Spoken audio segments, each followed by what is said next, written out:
Welcome to High Notes, conversations on the art and business of voice. High Notes. Make sure you never miss a video on our channel by pressing that subscribe button, and if you like this episode, please do give it a like and leave us a comment below. Now, let's meet this month's guest. I'm delighted to share with you a lovely conversation I had with Colin Burgess, a leader whose remarkable journey spans the military, media, and the creative heart of BAFTA. In this episode, we'll explore how communication and authentic voice have shaped Colin's legacy, from high-pressure environments to nurturing the next generation of talent. Whether you're interested in leadership, storytelling, or building a resilient career in the creative industries, you'll find useful and practical wisdom here. Join us and discover what it takes to leave a lasting impact, one voice at a time. Hello, Colin. Thank you so much for joining us today. Hello, Melissa. Nice to see you again. Always good to have our chat. Now, you've worked across so many worlds, from aviation to media to BAFTA. How has communication and voice particularly helped you build a lasting impact across such diverse spaces? Well, I think I've taken what they call the scenic route in my career. As you say, I was in the army for nearly 10 years in the infantry, then as a helicopter pilot, and for the last 2 years of my military career, I was the equerry to the Queen Mother, personal assistant to the Queen Mother. In 1996, I went into TV production and had done everything from being a news presenter to producer to channel manager, and now I'm working at BAFTA. And I think the thing to remember is that whether you're in the military, the media, or just in a regular business, we all have tasks to complete, and the more organized you are, the better. The military is particularly good at identifying a mission and creating a plan to achieve it, and then managing your team in difficult conditions. And being a TV producer is exactly the same. And communication is key in all of those areas, being able to kind of clearly identify a mission and how you're going to achieve it, and just bringing people along the journey with you. And so having a clear voice, having a clear way of communicating is essential to any industry that you're in. That's quite some CV. I want to know, are there any early experiences or challenges that shaped your view of leadership and presence, or the kind of legacy you wanted to leave? Yes, I think so. One of the early experiences I had in the army, I was at Chelsea Barracks when I was in the Irish Guards, and our job was to be on 24 hours notice to move to roll out to Germany should there be an attack by the Russians at the time, which was in the 1980s. And I remember one day the general in charge of London District rang the barracks and we got the call, and someone in the guard room got the message. Unfortunately, the message was not passed along properly. It was early in the morning. I think someone went back to sleep, and I think everyone lost about 4 hours. And the duty officer at the time spent so long just trying to build out an inquiry as to who had dropped the ball and where the fault lay. And eventually the general rang and said, look, you've lost 4 hours. Just do the best you can. We know you can't do it. You've lost 4 of the 24 hours. Just do the best you can. And I remember that was a brilliant bit of advice. I loved his approach to that, because it was like, look, just play the hand you're dealt. You know, just deal with the situation that you have. Do the best you can with the resources that you have available to you. And I think I've kind of taken that with me into everything. You know, do the best you can with the resources that you have available. The other person that I think was really pivotal to me was my commanding officer in Belize when I was stationed in Belize. And he'd spent some time in Special Forces. And I remember one day I said to him, David, I'd like to take my team I'd like to fly out some of my team to San Pedro this weekend to go and recce it to see if it's a good place to do some adventure training. And I said, we could spend a bit of downtime while we're there. And he said to me, no, you can't do that. I said, why not? He said, look, Colin, if you'd said to me, David, it's a beautiful day here in the Caribbean, I'd like to go out to San Pedro and sip pina coladas on the beach and just contemplate my life, I would have said yes. But don't try and spin it as this kind of, you're trying to do this other thing. And so I said to him, David, I'd like to go and sip pina coladas on the beach in San Pedro. Can I do that? He went, no, you can't. He Oh, said, you should have said that the first time around. But ultimately, I did go out there in the end. But I think that I liked his approach because he had this kind of no-nonsense approach to life, which was just say what you want to do, be authentic. You know, if you want to go and have some time off somewhere and do something, just say, I'd like to go and have some time off. Don't spin it into any other thing. And I've tried to kind of take that on board with me wherever I've been, you know, just to kind of be as real and authentic and honest about everything as much as you can.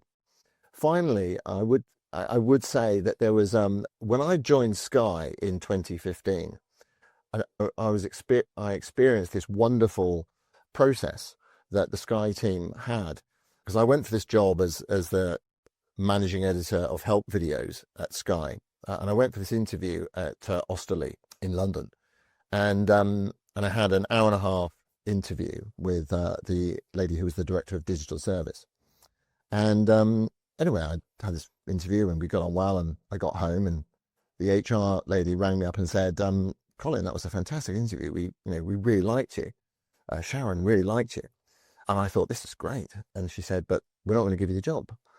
I was like, oh, okay. And she said, we want you at Sky. We think you'd be a brilliant fit. We just need to find you the right job. So I'm going to send you some job descriptions. And I'd like to have a look through them and have a look and see which one you think would suit you best, because we want you at Sky.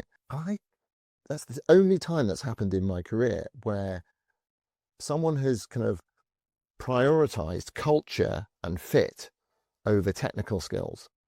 And I thought that was a genius thing to do. And people do say, culture eats strategy for breakfast, I think someone once said. But if you get the right fit of people in your team, it really works. And so I was so impressed with that. And I've tried to kind of remember that in my career. Yeah, it doesn't happen very often, I guess, so that when something like that does happen, you think, hang on a minute, here's someone that's really seeing me and hearing me, right? And wanting me to be a part of this culture. Now, listening to you talk, you've obviously had experience in incredibly high pressure environments. What have you learned about using your voice, not just to lead in the moment, but to sustain trust and resilience in your teams? I think the basic rule of thumb that I've adopted is the higher the pressure, the lower your voice should be. And it's always that kind of, this is your captain speaking voice, which tends to kind of resonate with people. And it's interesting in the army that in basic training, in the infantry, people sort of shout a lot, and there's lots of shouting because you have to get over the kind of the noise of combat or warfare, whatever. So people have to shout instructions. And so people who are ex-army often are accused of sort of shouting a lot. But when I was flying helicopters, it's quite the opposite. You spend a lot of time talking to air traffic control, you're talking to people in the aircraft, and, you have to deliver things in a pace which is much more measured and calm. And as I say, that if you use the rule of thumb that the greater the pressure, the lower your voice, it's a good way to remember it, because usually it's the opposite of what happens. The greater the pressure, the higher people go, and their shoulders lift and they go, oh, you can hear the pressure in their voice.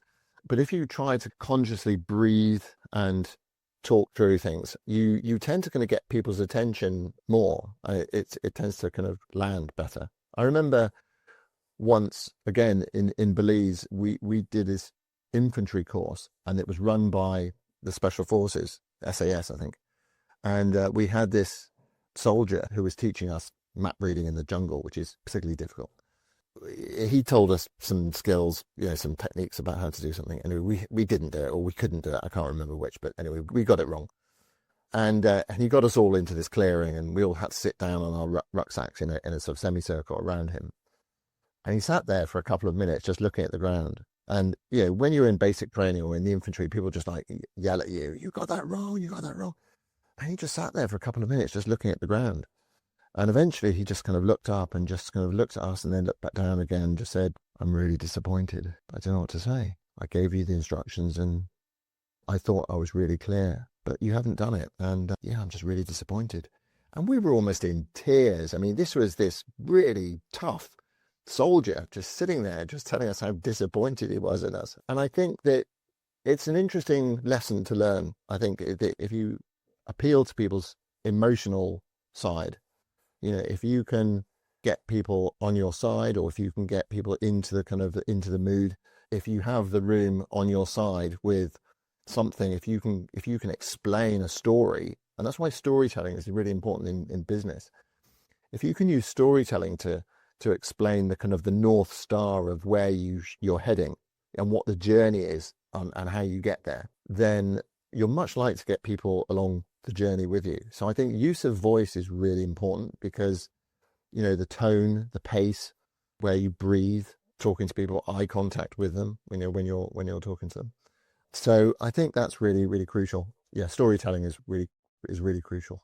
I could feel it, when you lowered your gaze, and the long pauses and the sense of disappointment, the guilt trip, it kind of goes right through your heart. So I could totally feel that, and, really, really good advice. Moving between such different industries and roles in your career, how have you adapted your communication style without losing the core of who you are? That's a really good question. And I think it's important to note that storytelling is everywhere.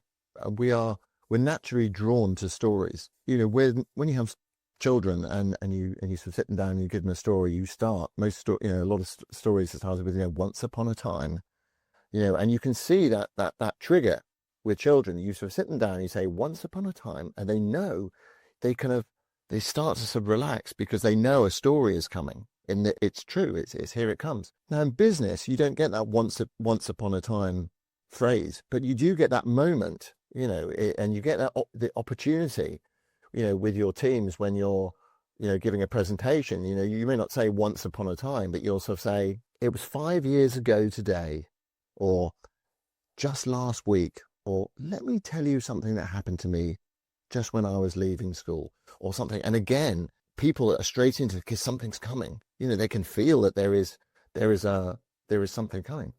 So as I say, in different scenarios, it lands in different ways. As I say, in the army, everyone's shouting at each other. In infantry, and there's a lot of things being barked at each other.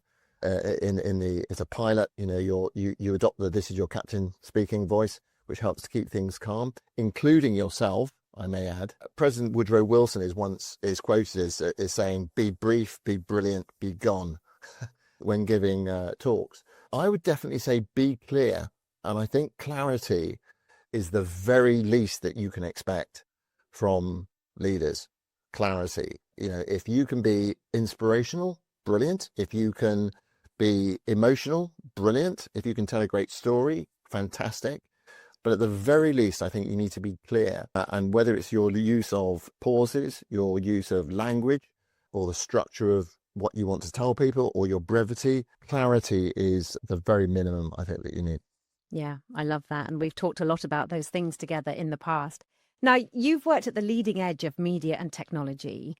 I'm interested to know, how do you see innovation influencing not just how we tell stories, but whose legacies those stories help shape? Well, I think humans are inherently builders and storytellers and adapters. We want to make things, we want to kind of tell stories, and we're always adapting to tools. Some years ago, I listened to a really interesting podcast called A History of the World in 100 Objects. And it was on this particular episode was tracking the influential tools over human history. And interestingly, almost all of the most influential tools in human history can be held in the hand. You've got the hand axe, which was just like, it could be held in the palm of your hand. Then it goes to the computer mouse, again, which could be held, in the palm of your hand. And then it goes to the mobile phone, which again can be held in the palm of your hand.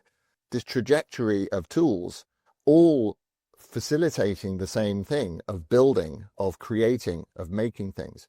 You look at the printing press in the 1400s, which facilitated wider access to knowledge and fueled literacy and contributed to the rise of social political movements. Desktop publishing in the 1990s made creativity cost effective. And then the internet socialized everything. And of course, self-publishing and streamers have impacted linear broadcasting enormously. And so I think we're at a really interesting intersection of creative ability and technology, and you can see with how some people are using AI. It's both interesting and scary at the same time. But for storytellers, I think storytellers would always want to tell a story, and they'll use any tool that they can, whether it's a kind of drawings, words, video. Storytelling is at its heart a human thing. I guess what's interesting about that as well, with all those handheld devices that you mentioned, was just the pace, the rate of change. It kind of happened so quickly, and yet we're doing it for the same reasons, to tell our stories. Really fascinating. Yes. Did you mention before about a video that you watched on that? Yes, they're a very interesting Star Wars video by one of the producers of, it was a VFX producer for Industrial Light and Magic, and he's done a really interesting TED Talk about the impact of AI tools on the creative VFX industry. I'll send you a link so you've got it, you can share, which is really interesting. Yeah, we'll stick that in the show notes for sure. Now, let's talk a little bit about BAFTA. So at this organisation, nurturing new and diverse voices is central to the mission. What does that responsibility mean to you personally? And how do you see it shaping the future of this industry? It's enormously important to me personally, and that's the reason that I've come to BAFTA. I've spent nearly 30 years in the film and TV industry, and in some quite wide-ranging and some quite sort of high-level jobs. But this role at BAFTA is really special, and it's a lovely group of people who all have a sort of shared common purpose, a real drive to make the world a better place through creativity. Our awards, which everyone knows, of course, celebrate our industry, and they're crucial to raising awareness of our charitable work. But we have a huge range of programs, year-round programs that we run, mostly for young people to come into the industry. We have Breakthrough, which is an opportunity for people to kind of get to the next level in their careers. We have Elevate, which is particularly aimed at kind of underrepresented groups in society. We run a number of scholarships and bursaries, and we also have a thing called Connect membership, which is for emerging talent, for young emerging talent in the industry. We also do some more practical things like a young presenter program, which we invite young people to come and audition to be hosts for some of our events and to generate content on our Young BAFTA YouTube channel. And of course, we also have the BAFTA Student Awards, which is pretty good. But finding your voice is sometimes not just about being seen or heard. It's actually being involved and having agency. And one of these is the program that we run, which is called Young Games Designer. And I ran one of these programs in a school in Bristol a few years ago, and for about 200 13-year-olds. And the idea behind Young Games Designer is that you get a group of young people, and you invite them to draw out on a piece of paper an idea for a video game. And they write out, they sketch out either a character or some of the levels, what the purpose of the game is, what the kind of the boss fighting levels are, what the kind of a bit more about the character, about some of the hurdles, and what the purpose of the game is, the maps and that sort of thing. And you get people to write this on a piece of paper, and then we get those bits of paper in, and then we get industry experts to rate those games, and then the best ones, the young people who created the best ones, are invited into BAFTA to take part in some talks and debates and showcases from the industry on how games are made, which I think is absolutely brilliant. But I think this is all crucial to getting people in at an early stage, getting involved in things that sometimes they think that they may not be able to be engaged in. And it's such a wonderful moment when you see people who maybe are at a part of society or from a family that's never had anything to do with TV or media, and perhaps have never had the opportunity or the connections to do anything, and they get involved with our programs, and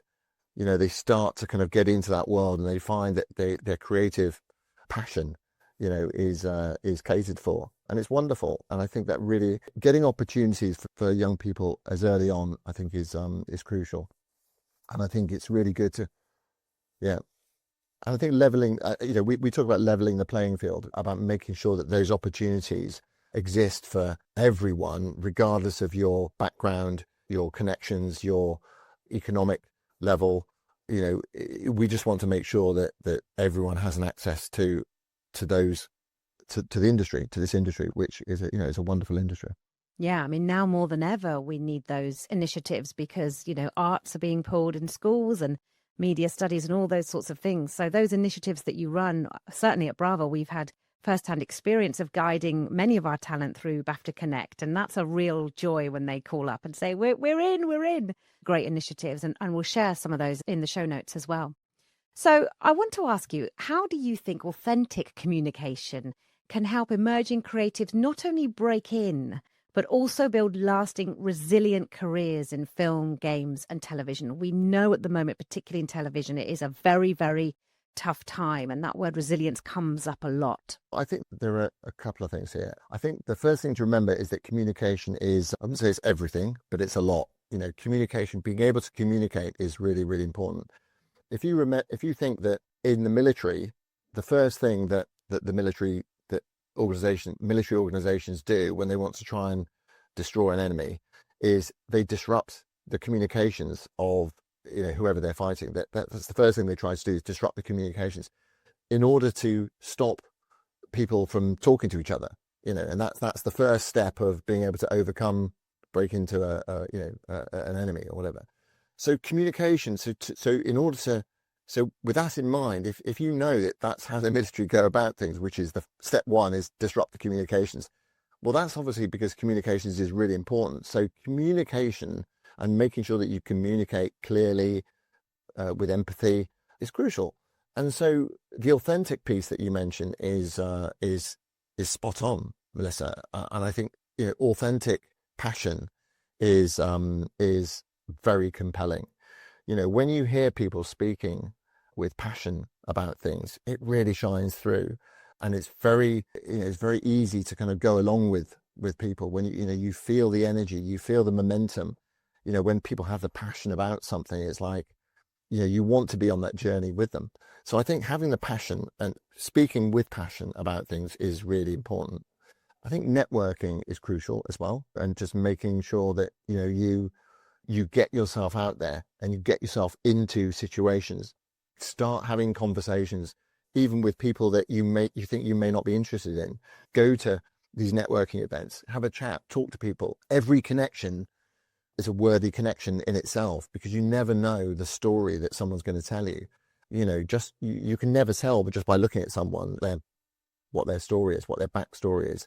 I've met people who they've just been dressed in a t-shirt and jeans, and and you think, oh, there's nothing special about them, and they turn out to be the kind of CEO of a major media company, and you just think, oh my goodness, I'm glad I did talk to you.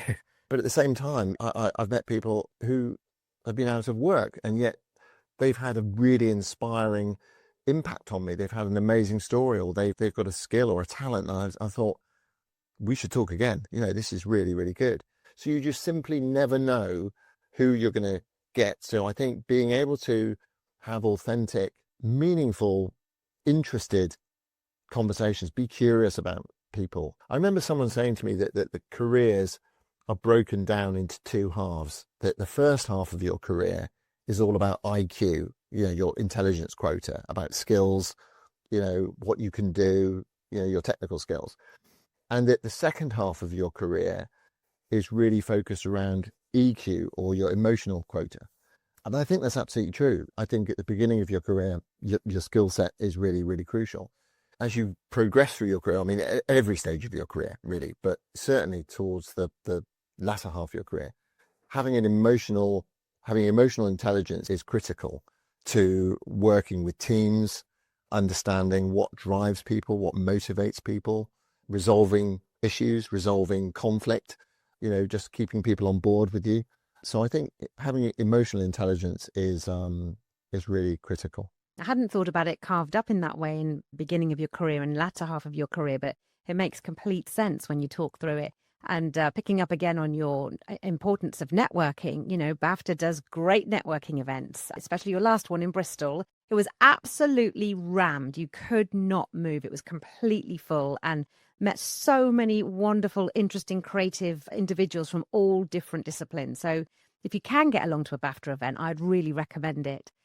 Now, I want to know, what advice would you offer about finding and strengthening your voice, especially when facing kind of doubt or adversity? I think it's important to remember that your place in the world, one's place in the world, anyone's place in the world is as valid as anyone else's. You know, some people feel nervous about getting themselves out there. They feel scared about commenting. They feel nervous about putting their hand up in meetings, or they feel that somehow that their opinion doesn't matter.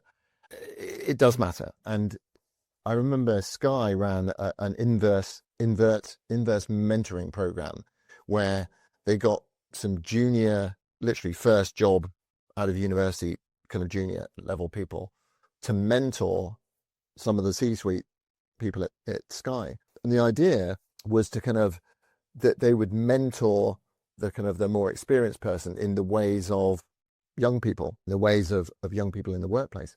And it was brilliant. You know, it was like, you know, you are being mentored because you need mentoring in an area that you just know very little about. And I think it was brilliant. And it was both interesting for the people being mentored, and it was very empowering for the people mentoring, because, you know, they kind of felt, wow, no one's really ever asked my opinion before. And here they were going into a like major blue chip corporation, being asked not only their opinion, but actually being asked to give guidance to some of the people leading the business. And I thought it was a wonderful thing to do.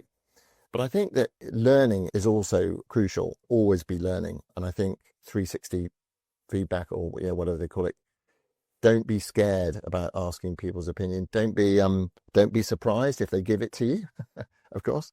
If you ask people's opinion, expect it. And also seek out voices or opinions or people who maybe you wouldn't naturally choose to talk to, because I think that I've had some really interesting encounters and meetings and conversations with people who I wouldn't initially choose to spend time with, and I think, you know what, I'm just going to go and spend time with everyone and anyone, and I'm always pleased that I do, because you find out stuff that you just didn't know before. It's brilliant. I would also say, and publish things, in terms of practically as a voice, from a voice perspective, publish things. In my early career in TV, I spent a couple of years presenting news. And, when you hear yourself back, when you look at yourself performing, you learn how to improve. If you don't see yourself performing, it's very difficult to improve. That's one of the parts of when you have a coach, because they look at you and they say, what you could do better. And there's, in some ways, no better way of improving than looking at your performance. So it's really important to publish stuff. Just keep doing it. Just if you want to be a presenter, present. If you want to do voiceovers for content, do voiceovers for content. Keep going. Try different tones, different approaches. Look at your performance, review your performance, and see where you went wrong. Ask people's opinion on where you went wrong or what would be better, and make mistakes. The important thing with mistakes is that they are the path to brilliance. Mistakes, as they say, give you experience, and experience is the key to excellence. I love all that. And I'm interested to know, how important is coaching for you in all different applications? One thing I always say is to the talent we work with is I still coach with lots of different people around the world. We don't get to a point where we sort of say we know it all, because that would be weird. But how important is continual learning for yourself? It's crucial. I think you should always be learning. I read a lot, and I'm learning some martial arts at the moment. I've enrolled on a course a couple of years ago, and I love learning new things. And I think getting inspiration from the people that you're with is crucial as well. And I've been inspired by some people along the journey. So you mentioned earlier on that you worked very closely with the Queen Mother. I'm interested to know, did you respect her voice? What was her voice like? And who else influenced or mentored you most along your journey? And what made that support powerful for you? Yes, there've been quite a few people in my career, in my experience, who have been quite pivotal in my approach to life. There was one general in the army called General Muddy Waters, I think he was known as. And anyway, he gave this talk to a bunch of captains doing their captains to majors exams. And I remember he came in and he had an hour to talk to us. And it was a brilliant talk. And he came in and said, look, I'm just gonna tell you three things. And then I'll back up those three things with some stories. He said, but that's it. I'm not gonna sit and tell you my journey into the army and how I've become the head of the army. He said, because that's my journey. It's not your journey. And even if you had all the same qualifications that I had and met a lot of the same people, you still wouldn't have the same journey that I've had. And so he said, it's pointless me talking about my journey. He said, but what I will do is just tell you three things. He said, life's a lottery, make mistakes, enjoy what you do. He said, now I'm going to give you a story that backs up each one of those three things. Life's a lottery, make mistakes, and enjoy what you do. He said, but that's the key of what I want to tell you today. And he said, and if you want to leave the room now and carry on about your business, that's absolutely fine, because all I'm going to do is tell you a story to back up those things. And of course, no one left the room because they wanted to hear these stories. But 30 years later, I still remember those three. I think I actually remember the full stories which came with each of those as well, which is amazing. But I thought that was brilliant. I loved his genius wisdom, actually, which is life's a lottery, and you can't plan on who your line manager is going to be when you go to a company. And if you turn up to a company and you just don't get on with your line manager, or they've got it in for you, whatever, what can you do? You know, you could be the most perfect, academically gifted person in the world, but if for some reason your line manager doesn't like you, you could be stuffed. And likewise, the other way, you could be, useless at your job, but you get on really well, with your company or whatever. So that was interesting. But anyway, his whole life's a lottery, make mistakes and enjoy what you do, I think is a brilliant kind of guide for life. The power of the soundbite there, right? Obviously understood that. Yeah. Oh, 100%. He absolutely did. I think the two other areas of my life that have been really important to me in the world of media, TV, have been storytelling and operational excellence, rigor, whatever they call it. And I think that the two people who really helped shape my approach to that, the first one was a chap called Paul Russell, who was a journalist, and he became the European head of Wingspan Air and Space Channel when I was running the UK division. And he was a brilliant storyteller, gifted storyteller, and he taught me storytelling, from a journalist perspective and how to craft a story, which was really brilliant. And he also gave me opportunities. He always just said, just go for it. Just do it. Just if you want to do something, just do it. He gave me the latitude to go and make short films, to do news items, to do all sorts of documentaries and things. And he'd give me some advice, but he would never say, oh, you can't do that. He'd just say, go and do it. And if it didn't come out very well, he'd say, well, you could have done this, you could have done that, try again. He had immense patience, but he was also an incredibly good storyteller himself. And operations, I was very lucky in those early years with Wingspan Air and Space Channel to have rented space at ITV Bristol, HTV. And the ex-head of operations was a man called Adrian Brennard. And he was at the kind of the twilight of his career. He was 57, which ironically is how old I am now. And he was brilliant, and he knew everything. He knew everything about everything. And when I was setting up the channel, he helped me set up the channel. He helped me set up the news production bureau, the studio setup, the uplink with Orion satellites. He helped to facilitate all. He taught me all this stuff, and it was brilliant. My very first proper job in TV was running a channel. Ironically, it was crazy, and I had the best to learn from. He was brilliant, but he had such a practical view on things. He was like, what are you going to do next? Oh, I'm going to go and do this. What's that look like? What do you need for that? I say, well, we might need some, I know, a table. Yeah, but what's that table look like? How high? How big? Where's it going to go? Who's going to pull it in? He'd want to know every detail about every single thing, about how it was going to get to where it needed to be, who's going to design it. And he was great that to learn operations from someone who'd run big operations like that and who had the time to instill that. It was wonderful. And of course, friends and family are a huge source of inspiration to me. Having family and friend base of unconditional love and support is a massive part of enabling you, freeing you up to go and do, other things, I think. Someone who's always But got also, your back. yeah, absolutely. But, I look at a lot of people online. There are a number of people who I think heroes of mine. I think they're really inspiring. There's a lady called Brené, who is, a research fellow, and she does a number of TED Talks, and there's one about creativity and about having the courage to create. And she had this wonderful phrase about, if you're going to put your head above the parapet creatively, you're going to get your ass kicked. You are going to get your ass kicked. If you put your head above the parapet and make something, someone's going to critique you. Someone's going to criticize you, And she has this wonderful phrase, which is, if you put your head above the parapet, if you're in the arena making something and you put your head above, you're going to get your ass kicked. She said, but here's the thing.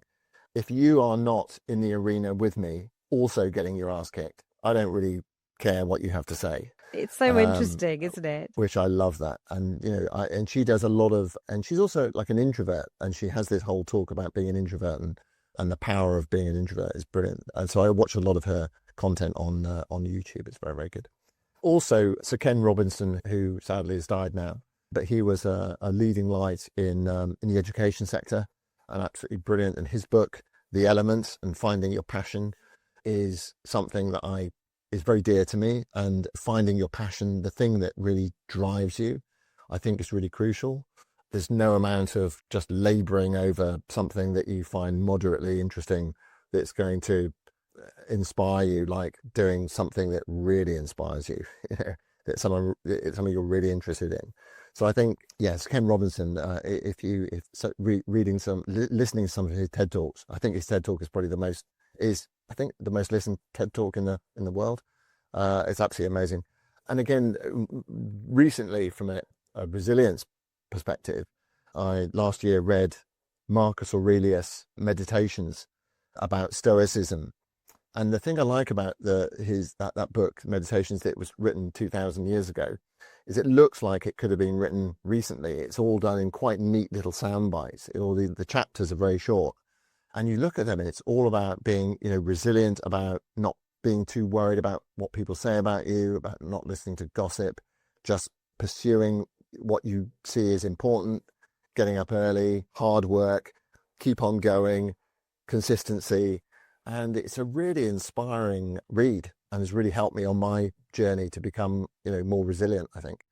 That's so funny because I've actually got that on my bedside table and I haven't started reading it yet. So, oh, it's fantastic. Yeah, it's all done in very neat little sound bites. And you mentioned at the beginning my work with the Queen Mother. Yes, I spent 2 years as her equerry, looking after her household and staff and organising events for her and that sort of thing. And what did you learn from the Queen Mother's communication style? Oh, she was amazing. She was, I suppose, what you call maybe a black belt in communications, in social skills. She was amazing. She was 96, 94, I think, when I started working at 96, when I left working for her. And she was amazing. She knew exactly what to say and when to say it. Timing is everything, of course. And she had nearly a century's worth of international top-end public speaking, social skills, socializing parties. She could go into any room and make anyone feel comfortable, included, happy. There was one occasion at the Field of Remembrance in London where she was in the chapel signing her name in the book. And there was a semicircle of journalists sitting around her, and they all wanted a photograph of the Queen Mother, her face, and she was there signing the book like this. And of course, had it been a different royal, had it been Princess Anne or anyone else, they may have said, "Oh, Your Highness, Your Majesty, can you look up? I want to take a photo." But they held her in such high regard and such reverence that no one said anything. No one heckled her at all. Very respectful, amazing, actually. And the Queen Mother appreciated that. She appreciated the fact that that they had been discreet and that they were showing respect. So she also wanted to play the game. She wanted to give them what they wanted, but she didn't want to do it in a kind of a crass photo. I'm now going to do a photo call for each of you kind of way, because that would have just been a bit cheap. So instead, while she was signing the book, she kind of looked up, and in a semicircle, as she looked around to each of the photographers, she looked up and said, "Has anybody got the time?" Like this, and then carried on sight. And of course, as she looked around, "Has anybody got the time?" You heard this click, click, click, click, as all the cameras took a picture of it. And she knew that's what they wanted, but she did it in a very discreet way, like, "I'm just going to ask you the time." And of course, it was so beautifully done. And it was that harmony of intelligence, emotional intelligence, of knowing the situation, reading the room, and understanding what was required. It was amazing. That's what that story brought up for me. That ability to read a room within the moment, is quite something, I think. Yeah, she was amazing. Yeah. Well, your stories are so fascinating. We've got one more question left. If you could offer your younger self one piece of advice about communication and the long game of leadership, what would it be? If I could give myself one piece of advice, my younger self, a good piece of advice, it would be buy Apple shares. I think probably from when I was in my early 20s. But in terms of the communication advice or advice about the long game of leadership, I think it would be that the journey is as important as the destination. I think it would be, because some of the best conversations that I've had, some of the best experiences I've had, have been on the way to do something else. And similarly, I've been made redundant 4 times in my career. And each time I've gone on to do something better. Each time I've gone on to do something more interesting, and I've grown personally and professionally as a result of that. So yeah, I think the journey is as important as the destination. I think is probably the thing that I would most say. And I think be curious about everything, but especially people. Wise words. Colin, it's been fascinating to chat to you. Thank you so much for sharing your stories today. Thank you. You've been listening to High Notes, a podcast on the art and business of voice. Thanks for joining us on this episode of High Notes. Check out the episode description below for more information. And to find out more about our work at Bravo and get info and tips, subscribe to our newsletter. The link is also below. Join us next time for more insights into the world of voice.